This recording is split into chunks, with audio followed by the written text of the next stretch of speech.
Bismillahirrahmanirrahim. Assalamualaikum warahmatullahi wabarakatuh. Alhamdulillahirabbil alamin. Wassalatu wassalamu ala sayyidina Muhammadin sayyidil mursalin wa ala alihi wa sahbihi ajma'in wa tabi'ina lahum bi ihsan ila yaumiddin. Para muslimin yang dirahmati Allah Subhanahu wa taala, kali ini saya akan membahas kisah tentang Nabi Musa alaihissalam. Ketika Nabi Musa alaihissalam menikah dengan salah seorang anak perempuan Nabi Syuaib alaihissalam, karena perjanjian yang telah ditentukan itu telah dijalankan dan dilaksanakan oleh Nabi Musa alaihissalam. Ketika Nabi Musa alaihissalam kembali ke Mesir selama 10 tahun, Nabi Musa alaihissalam bekerja untuk Nabi Syuaib alaihissalam. Setelah selesai, Nabi Musa alaihissalam ingin bertemu dengan keluarganya di Mesir. Atas izin mertuanya, Nabi Musa berangkat disertai istrinya ke Mesir. Dalam perjalanannya, Nabi Musa menuju arah selatan hingga tiba di Bukit Sinai. Pada suatu malam, Nabi Musa tersesat jalannya dan tidak tahu arahnya. Dalam keadaan seperti ini, Nabi Musa alaihissalam melihat nyala api dari kejauhan, dan Nabi Musa bermaksud untuk mengambil api itu untuk menerangi ia berjalan. Tetapi setelah sampai di tempat itu, bukan main Nabi Musa herannya melihat api itu, karena api itu melekat di sebuah pohon, tetapi pohon itu tidak terbakar. Lalu Nabi Musa alaihissalam mendekati api itu, dan setelah di tempat itu terdengarlah oleh Nabi Musa suara panggilan yang tidak dapat diserupakan dengan suara apapun. Dari sebelah kanan pohon zaitunnya itu, "Hai Musa, aku ini Allah Tuhanmu. Engkau berada di lembah suci tua. Tinggalkanlah sepatumu. Hari ini aku angkat engkau menjadi rasulku. Karena itu dengarkanlah baik-baik wahyuku.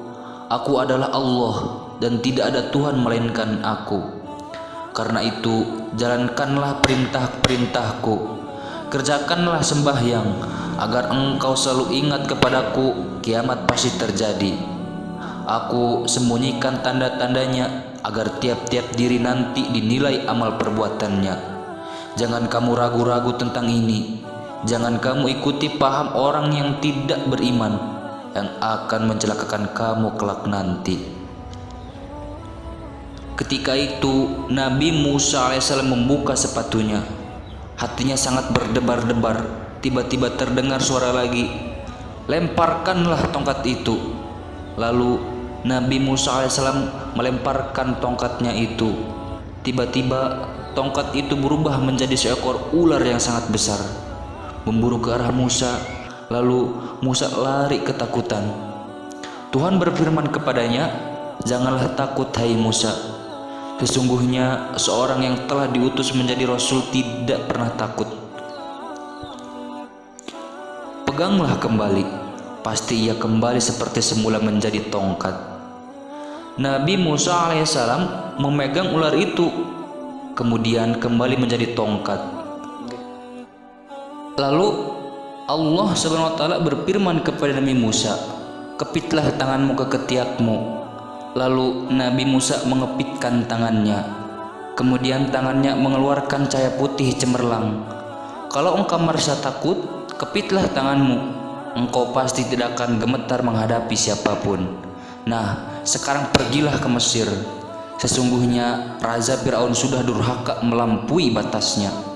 Inilah mukjizat Nabi Musa alaihissalam, yaitu tongkat bisa menjadi ular dan tangannya mengeluarkan cahaya putih cemerlang. Ketika Nabi Musa alaihissalam dan Nabi Harun menghadapi Fir'aun, setelah menerima wahyu dari Allah Subhanahu wa taala, Nabi Musa alaihissalam mendapat perintah dari Tuhannya untuk pergi menghadapi Fir'aun, untuk menyampaikan risalah ilahi kepadanya.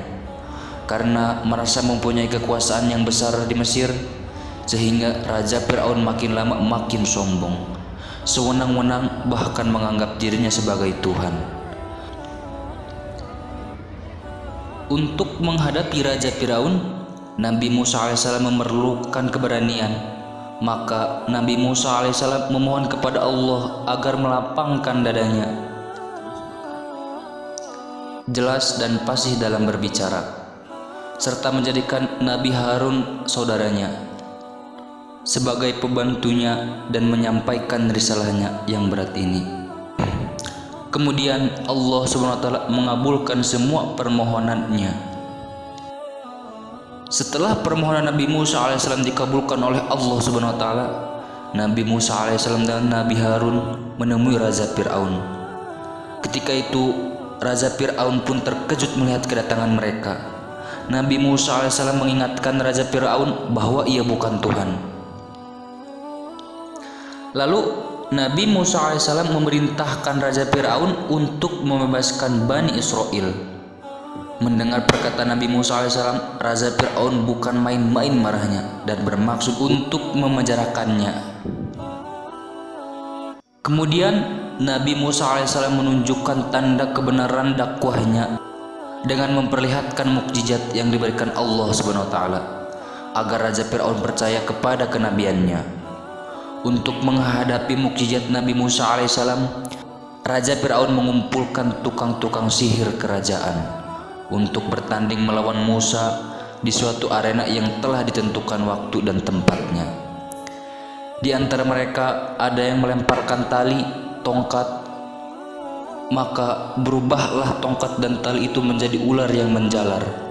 Lalu Nabi Musa alaihissalam merasakan rasa takut karena telah dikelilingi ular-ular yang berbisa.